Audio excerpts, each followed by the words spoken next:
ku ma déglu li may wax doo bàyyi sa doom muy dem vacances sa doom bu ci wóolu sax sa mag bi nga bokkal ndey ak baay bu ci wóolu sax même bu fekkee magam la sax moom maanaam xale bi magam nga koy jox pour mu dem vacances moom bu ko ci sax wóolu parce que dëkk bi dafa jaxasoo li ma arrivé mooy dañ ma doon tëddee à cause de vacances yooyu noonu te ki ma doon tëddee sama jëkkëru bàjjan moo ma doon tëddee da ngay gis période vacances bu jotee dama daan sonal sama yaay dama bëgg a dem vacances boobu c'était en 2001 maa ngi amoon 8 ans maa ngi doon def CI mu ne ma soo amee note dinaa la yóbbu ma am note mu daal di ma yóbbul ci sama bàjjen boobu bi ma yóbboo ci sama bàjjen boobu jëkkëram ci boppam moo ma doon tëddee léegi moom sama bàjjen jamono jooju fekk ñu ngi political Abdoulaye Wade politique yu metti mooy année bi bateau de Joola suuxee année boobu la léegi si man ak paa bi rek ñoo doon des ci kër gi ndax doomam yi dëkkuñu fi woon doomam bu jigéen yi ñoo fa nekkoon dañoo daan ne bu ñu xëyee dañuy dem liggéey man ak moom ak jànk bi ñoo fa daan des mooy jànk yooyu nga xam ne dañuy ñëw defar seen liggéey après ñu ñubbi man ak paa bi ñoo fa doon des te gis nga paa bi dafa ma doon tëddee à chaque fois mu nekkoon lu metti si man mu ne ma bés boo ko waxee dinaa la rey damay gas fii ci biir kër gi dama lay rey ci kër gi fii ma gas fii suul la fi kenn du xam buñ ñëwee ma ne leen dama ko yónni woon si boutique bi gisuma ko ba léegi lii la ma paa bi doon menacé li topp mooy chaque année may bañ ne duma ñëw sama yaay sama tante ci bopp muy wax ne naa ñëw sama bàjjen bi muy wax naa ñëwal bàyyil xale bi ngay tere pour mu ñëw vacances bàyyi ko sama yaay di wax ba ma dem ba bi may am 17 ans dama daan dem foofu noonu dama daan dem ci vacances si foofu mu jëntelu année bi dama ñëwoon rien que pour def vengeance parce que boobu commencé naa mature commencé naa xam lan mooy virginité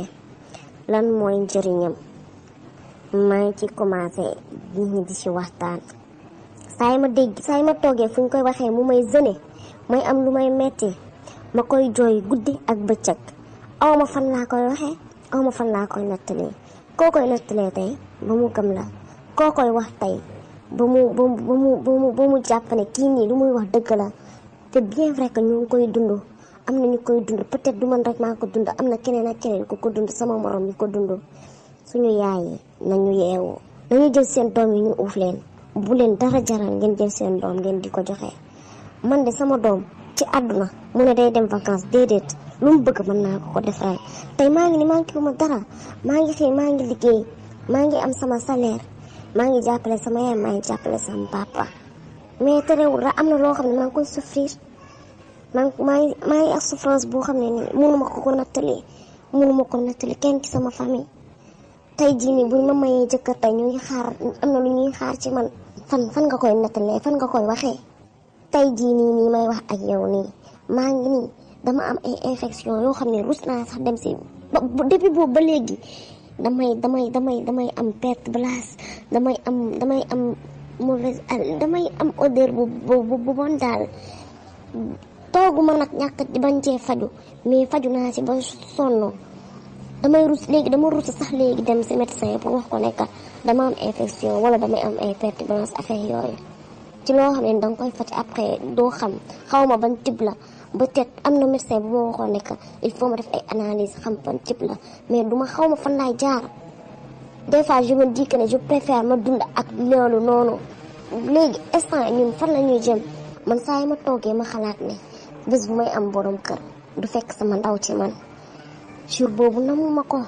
jour boobu bëgguma sax xam jour boobu lu muy nirool ñu ko fekk si man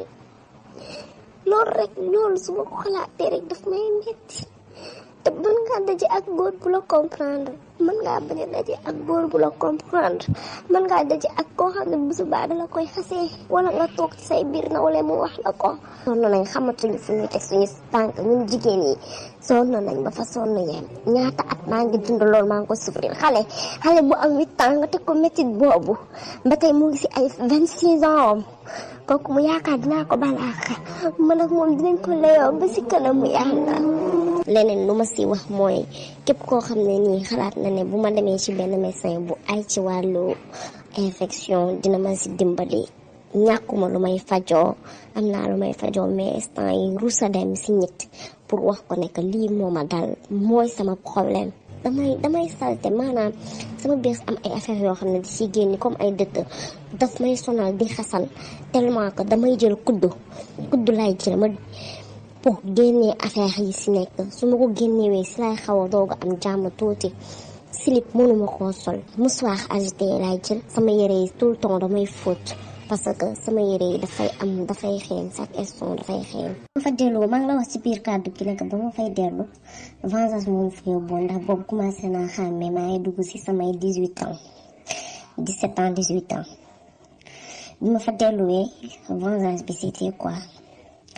que dama ñëw pour li ma doon metti ci sama xol ma koy fayu ci moom nan laa ko doon fayoo yow imagine toi man daan woor ba ngoon jot maanaam diggante tàkkusaan ak ndog ma jël ndox mën na ko am naana soit ma sumeeku yaramu ne mu may gis ma di ko gis soit aussi tamit mu ko doon santage di ko laaj ay somu xaalis boo xam ne nii dinaa ci mën a faj samay besoin dinaa ci mën a def lépp loo xam ne nii soxla naa ko bi ma fa delluwee loolu laa doon dundal moom lu ma ko waxaa noonu rek pour muy jéem a bañ ak affaire yooyu dama koy ne bés boo ma kiiwee maanaam faaleetuma ko woon daal fulaalu ma ko woon du ma neex laa doon def xam nga amul lu muy wax et tout affaire yooyu noonu daal du ma neex laa doon comporté woo di ko moom moment boobu mënulatu ma woon dara parce que su waxee dama koy wax carrément ne waaw bés boo fi defee loo xam ne ni neexuma daal dinaa ko wax dinaa wax affaire bi nu mu demee affaire yooyu noonu après di ko xam nga mënu ci woon dara parce que dama déterminé woon carrément xam nga mu def ma nekk beneen nit daal affaire bi def ma beneen personne beneen xel ma am beneen xel màgg ci sens et tout ça daal am naa lu ma metti parce que loolu def naa ko bien vrai que def naa ko man maa ko dund te dama la siy waatal sama diggante ak yàlla billahi wallahi talaahi lii maa ko dund te paa bi loolu la ma doon def loolu laa fa dund nii may waxe ay yow nii dama am ay mettitu biir xaw ma sax ndax tey jii bu ma amee borom kër est-ce que dinaa mën a am doom damay am ay douleur ci sama biir damay am ay mauvaise odeur vraiment bu demee ba man sama sexe bi di génne loo xam ne comme quoi que soow bu way bu demee bay génnee loolu noonu c'est pas normal